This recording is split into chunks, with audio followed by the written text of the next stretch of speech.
Hello there, and welcome to Portals Podcast. My name is Scott Love, and I'll be your host on this journey through conscious creation. I'm very happy to announce we're working on our first episode in 3 years. A lot has gone on since 2020. The world seems to have flipped upside down, but we're making it through. We are finding a way. This challenge has made us realize just how powerful we are. People inspire me. Their heart, their passion, their desire, and that inspiration is contagious. And that's why I want to share it with you through Portals Podcast.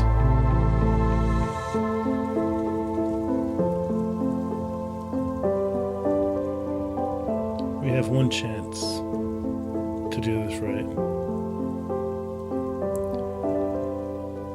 I'm ready.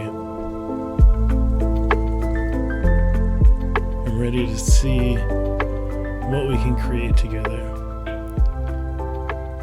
I'm ready to see what happens when we put our heart and our soul into building a world that truly reflects what we feel in our heart and what we want to become. Each episode of Portals Podcast will introduce new ideas, new concepts, new stories that are meant to inspire a change that we can be proud of. Thank you for being here.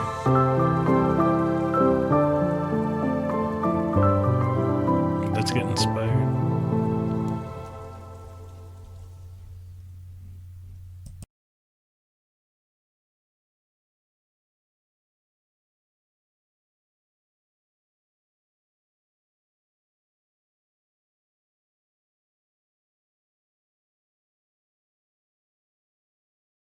There you go. There you go. That's the spot. Oh, that's so good. Thank you. Now, if you could just hit that like button, that'd be awesome. You're listening to Portals Podcast, an extension of the Emergence Creative Space. Listeners are transported into the hearts and minds of some of the most inspired creators, producers, artists, and activists around. Portals is a platform and a spotlight on people, organizations, businesses, and more who are the unsung heroes making a huge impact on the lives of others. My name is Scott Love, and I will be your host on this journey into the powerful world of intention and conscious creation. I am an activist, an entrepreneur, and a visionary. Over the years, I've made some incredible relationships with a lot of truly epic people. Many have helped inspire me and have guided me on my journey. I believe they'll help you as well. Here's what's up. We are a people in transition. The choices we make now will affect lives for generations to come. Our choices will be our legacy. I want Portals Podcast to be a go-to resource for those who are searching for solutions and to help us move us all forward. Thanks for being here. All right, let's get inspired.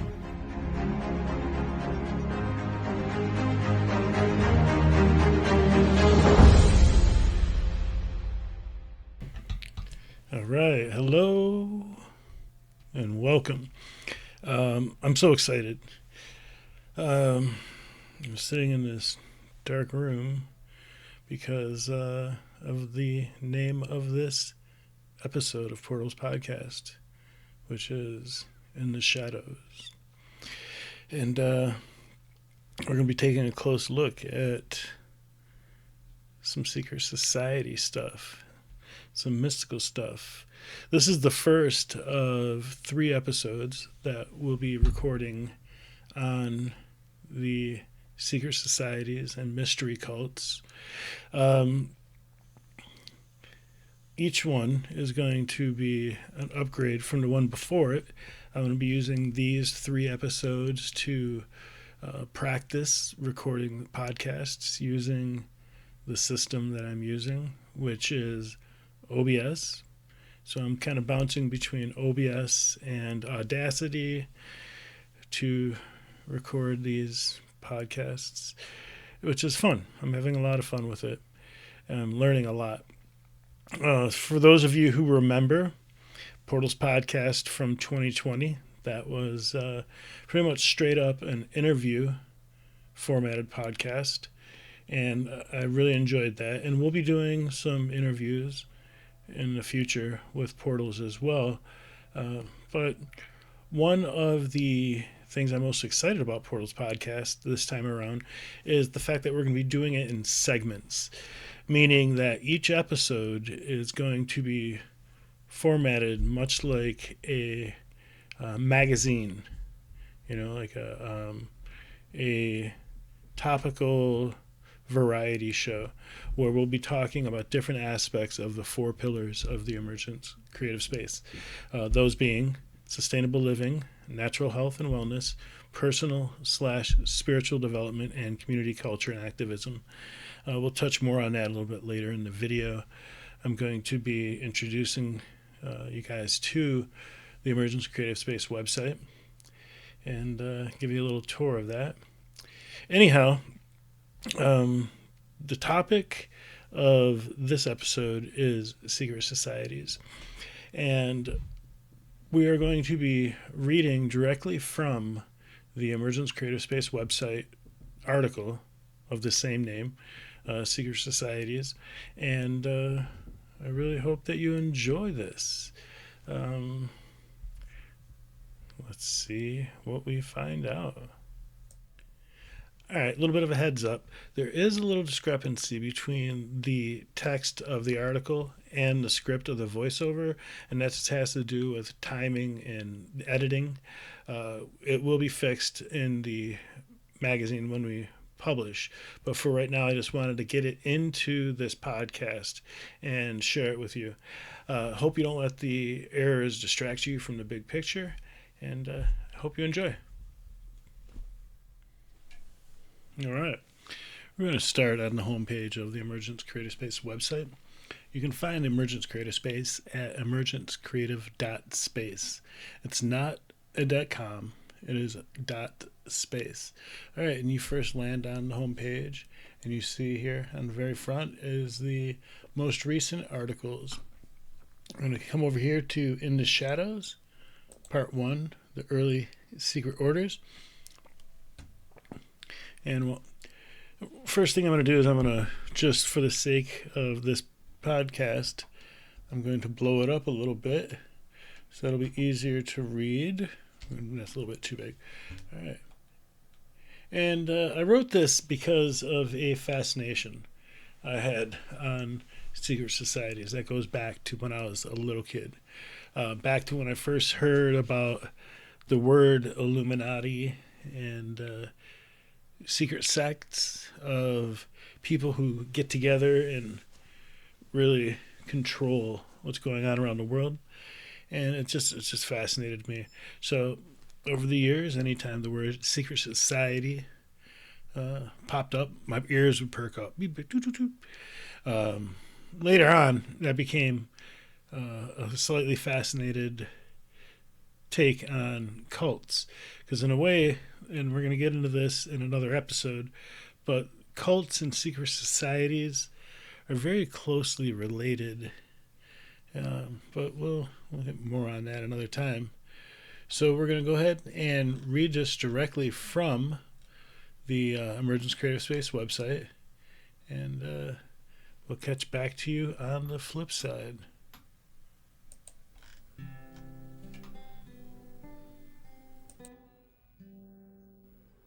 In the Shadows, a very brief journey through the history of secret societies. Part 1. The early history of the secret orders. What is it about the topic of secret societies that has captured the imagination of so many people around the world? Is it the mysterious nature of the initiate process? Is it the idea that a select few anonymous people can hold enough power to, quite literally, change the world? Is it the esoteric belief systems and promise of enlightenment? Or is it that deep down everybody has some part of them that wants to be a part of something important?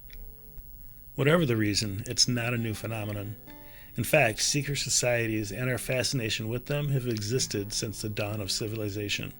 These clandestine organizations, in service to a higher power, cloaked in secrecy and bound by sacred oaths, have undeniably left their mark on the human psyche, fueling speculation and inspiring both admiration and fear. The allure of secret societies lies in their obscurity, offering a glimpse into a world beyond the ordinary, a realm where whispers of hidden knowledge and promises of empowerment dance in the shadows. Whether they inspire awe or apprehension, their enduring legacy testifies to the human yearning for knowledge and a longing for a universal truth.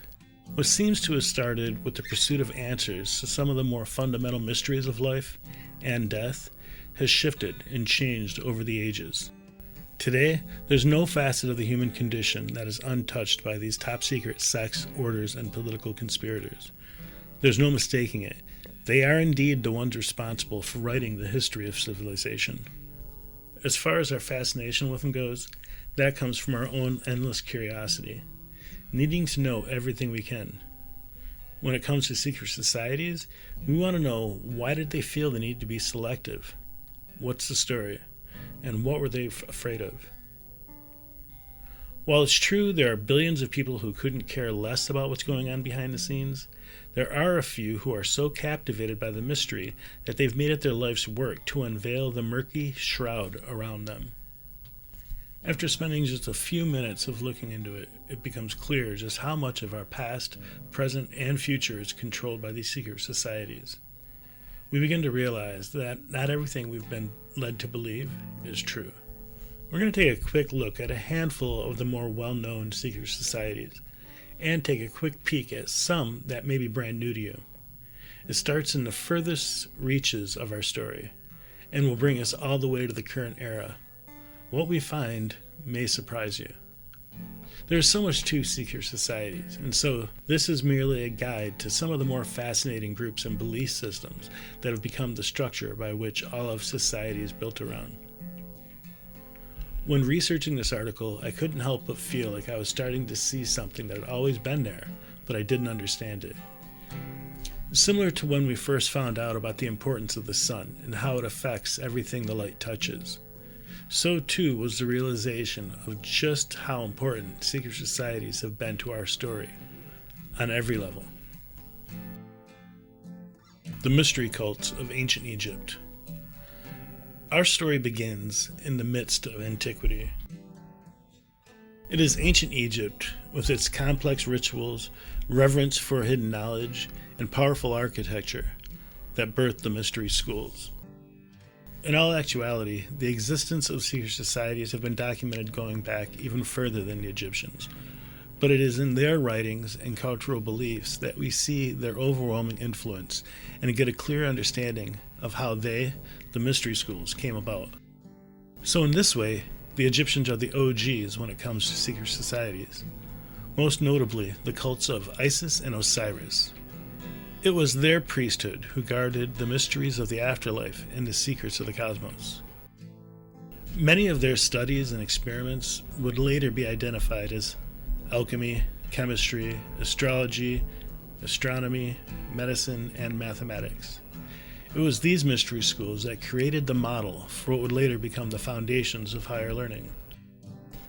These groups promised initiates, members who participated in initiation rituals, access to divine secrets, vitality, and a profound understanding of the greater mysteries of life, going so far as to lay claim to holding secret knowledge about immortality. The teachings of the mystery schools would be passed on generation after generation for thousands of years. As time moved forward, the Egyptians interacted and mixed with other cultures from around the known world. These beliefs and customs began to spread, as did word of their mystical and magical ways. One example of this is the story of Atlantis from Plato's Timaeus and Critias, 360 BCE. In these two dialogues, we learn that Plato first hears of the story of Atlantis from his grandfather, who learned it from the Athenian statesman Solon, who was given the information directly from an Egyptian priest, who said it happened 9,000 years before that. We can begin to see how the teachings of the mystery schools would have changed as new cultures were introduced and began practicing them. A world of influence. The Grand Lodge in Egypt, the Osirica, had schools and lodges throughout the ancient world, and was a hub for higher learning. with intellectual leaders from all over the world participating in the practices and rites of the Egyptian teachers. Such schools have been referred to as private or philosophic mysteries, and their founders were initiates of the Egyptian mysteries. The Eleusinians promised enlightenment and spiritual rebirth to those who were part of their sacred rituals.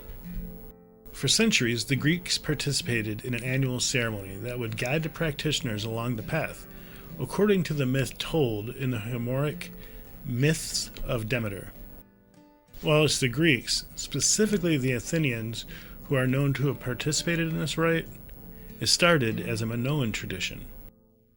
The Ionian temple of Didyma, the Lodge of Euclid at Megara, the Lodge of Pythagoras at Crotona, and the Orphic temple of Delphi, which is the school of Plato and Aristotle, they are all extensions of the Egyptian mystery schools.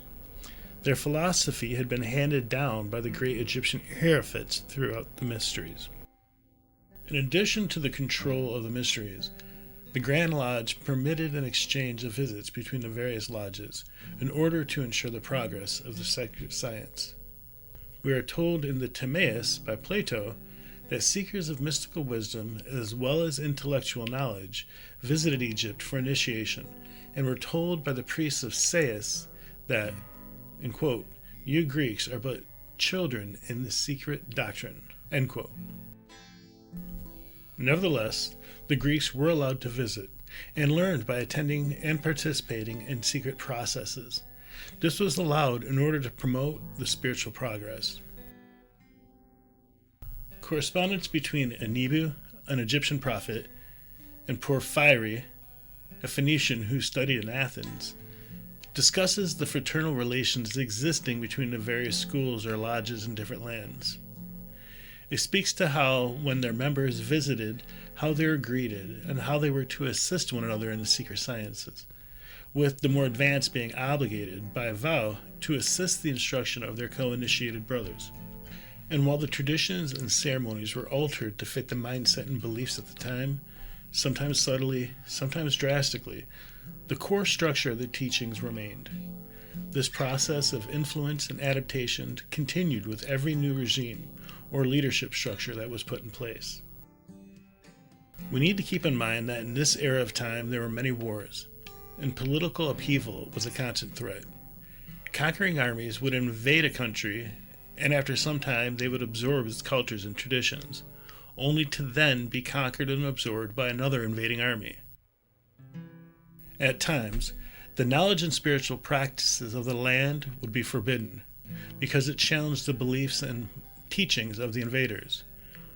The teachers of this forbidden knowledge would be persecuted, hunted down, made examples of. All traces of the existence of the knowledge, culture, or tradition would be destroyed. It was out of a need to preserve the sacred knowledge that a secret language of symbols and references came about. This can be found in the books and can be seen in the great works of art from this era. We will touch on this a bit more in a minute.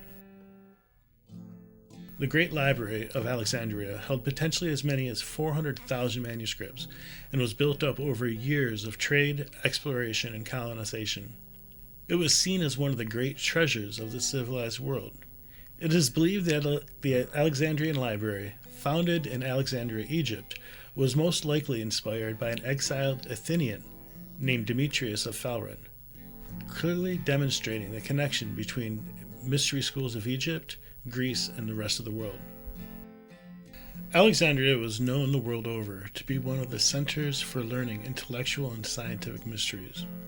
It was a bright spot of the optimism to those who appreciated the deeper understanding of man's divine birthright, progress. But in time, Alexandria lost its way due to the purging and persecution of the intellectuals, who were seen by some as heretics. Out of exile, the teachings spread out over the world, taking the process of initiation and secrecy with them. By the time of the Roman occupation, the library was fading fast. The empire didn't see a need for putting resources into it. Sure, they appreciated it and saw its value to a certain extent, but it needed as much of its resources to be put into their military campaigns and managing their territories. Then, In 642 AD, Alexandria was captured by the Muslim army, and the library was sacked and burned to the ground. And just like that, a huge portion of the history of the world was swiftly erased.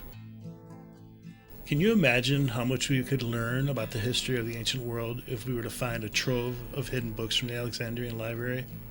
All that knowledge, all that history is gone forever now. This brings to mind that old adage that history is written by the victors.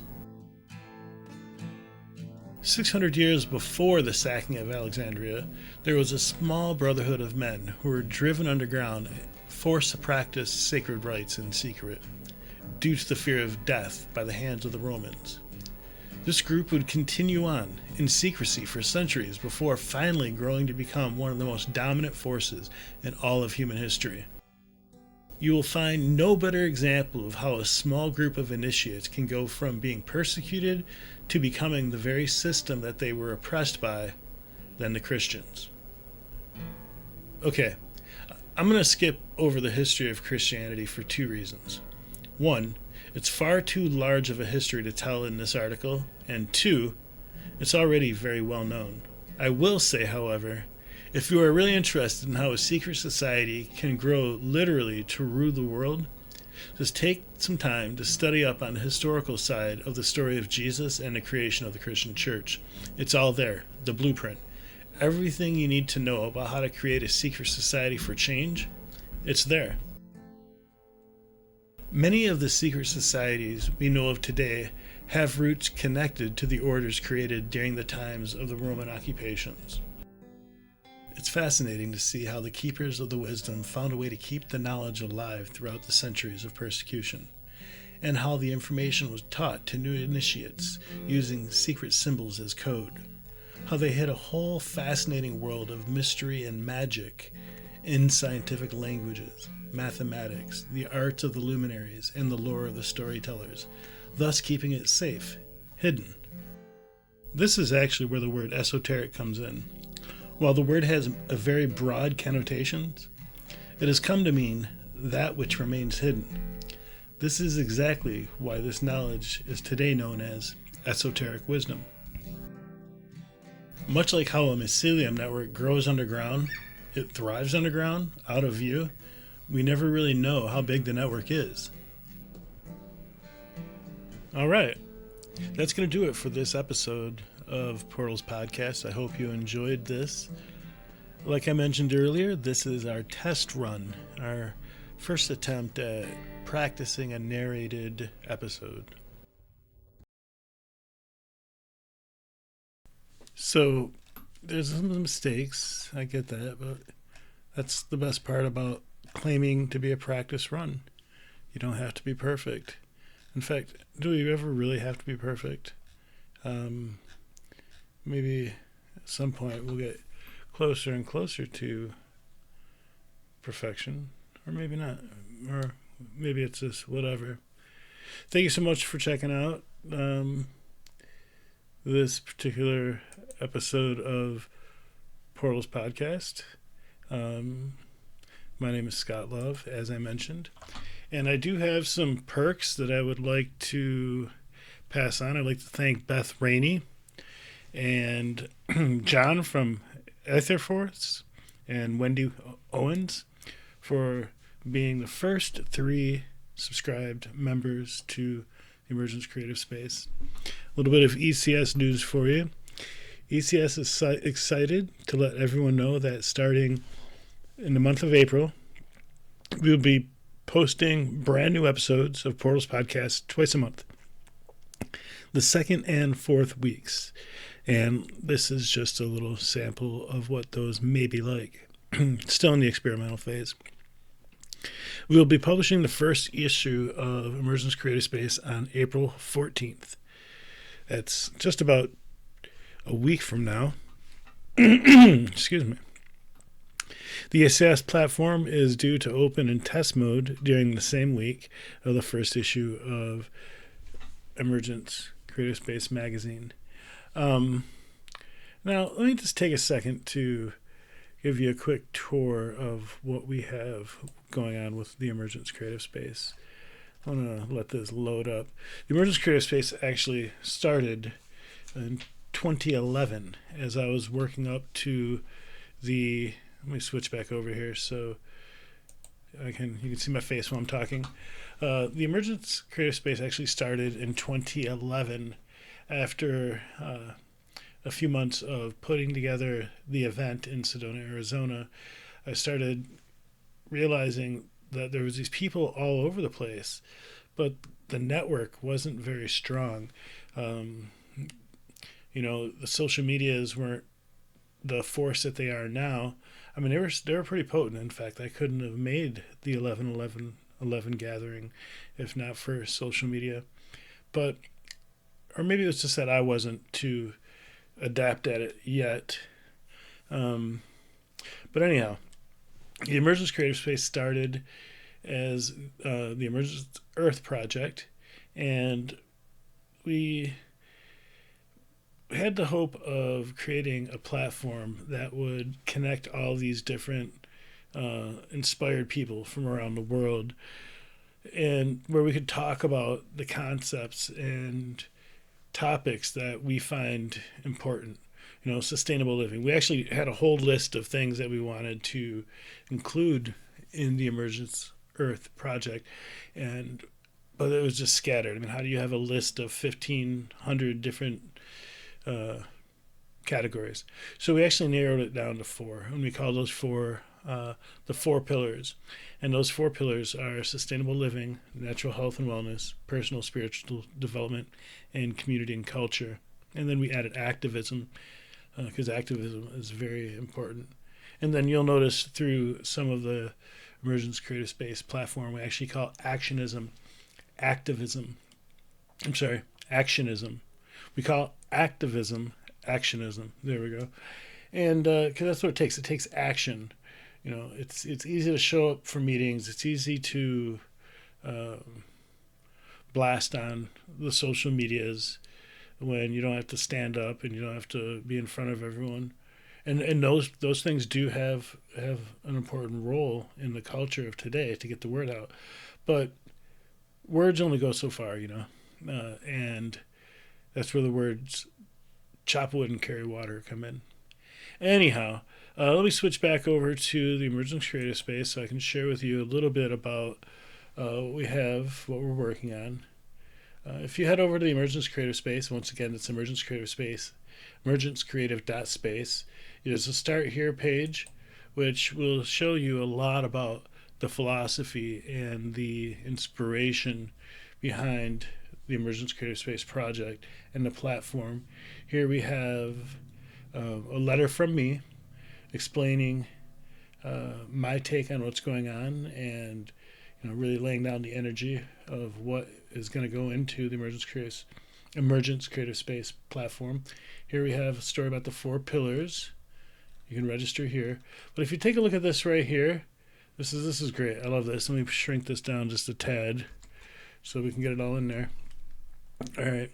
So it starts here, and right outside here we have ECS projects, and those include the visioneering process, virtual soup, contests and challenges, and more to be announced. We have the social community, which is about building community, interest-based members directory where people can connect with each other, and of course networking.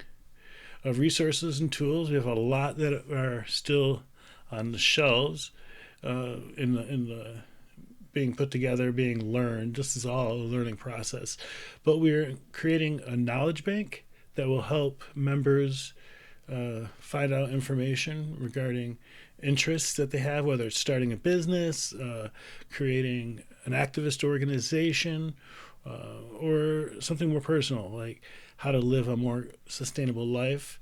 And then we have guidance and mentorship. And the idea behind this is that when the member lists grow, we'll be able to head to each other's profiles and see what our experience and our lists of skills are. And from there, we can connect with each other and help guide each other through the process. There's the Emergence Media, which is the ECS magazine, Portals podcast, and videos, such as this one. The community spotlight. Now, this is one of my favorite parts because this is the actual showcase, highlighting part of the Emergence Creative Space, where we have community groups, conscious business directories, community classifieds, city guides and recommendations, members, campaigns and projects, shout outs and calls to actions, and then members can post events and gathering listings. Some of our long-term goals, and this is beautiful. Some of our long-term goals is community investing. Written into our business overview is reserving a percentage of the income that we generate and then distributing it back to the members of Emergence Creative Space in the form of grants and scholarships, and also contests such as you'll see up above in the blue, virtual soup. And virtual soups can be pretty neat. I'm not letting the cat out of the bag about that. Sorry for all the coughing. I drank some coffee and the cream kind of messes with my throat. The community, or the Common Unity Project, that's pretty cool. What we're going to do with that is members who are conscious professionals can offer other members discounts to their services, and the idea is to create a cycle of currency within the community. And there'll be much more explanation on that. And the Emergence Multi-Use Space, that is the dream project. That is the land. Create a space where we can host our own events, let members host events, that acts as an education center on topics related to the 4 pillars. Once again, that's sustainable living, natural health and wellness, personal/spiritual development, and community culture and activism. I also have a dream of using that space as a holistic hospice for or respite for at-risk youth and their families, people that are facing trauma, and teaching what should be taught in schools in the areas of arts and self-expression and mindfulness. But that's a whole other story. This is just a very brief guide. I just wanted to share with you, some of the meat and potatoes behind the Emergence Creative Space. And we have the magazine up here. We have Portals Podcast, Tools and Resources, Spotlight. That is basically a bulletin board for our members. And then here's the Community Gateway. And this is for, as a member, these are things you can, it's like your social platform. All right. Well, I am going to start to wrap this up now. And I wanted to thank you so much for being here. This is my first practice run at creating a podcast, and we're going to see how this turns out. I know it's been fun. It's been a lot of fun. It's been a learning process, and I'm really hoping that as time goes on, there'll be a lot more activity with the website as more members join. So, very good. Thank you guys so much for being here. I love you. And until next time, let's get inspired.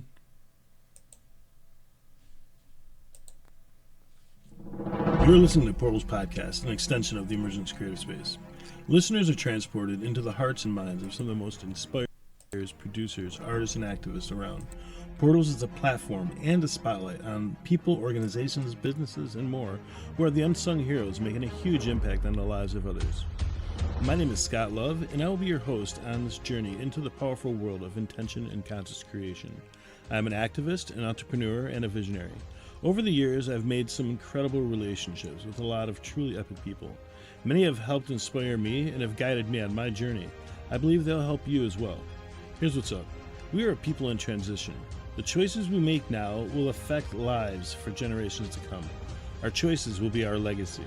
I want Portal's podcast to be a go-to resource for those who are searching for solutions and to help us move us all forward. Thanks for being here. All right, let's get inspired.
Test one.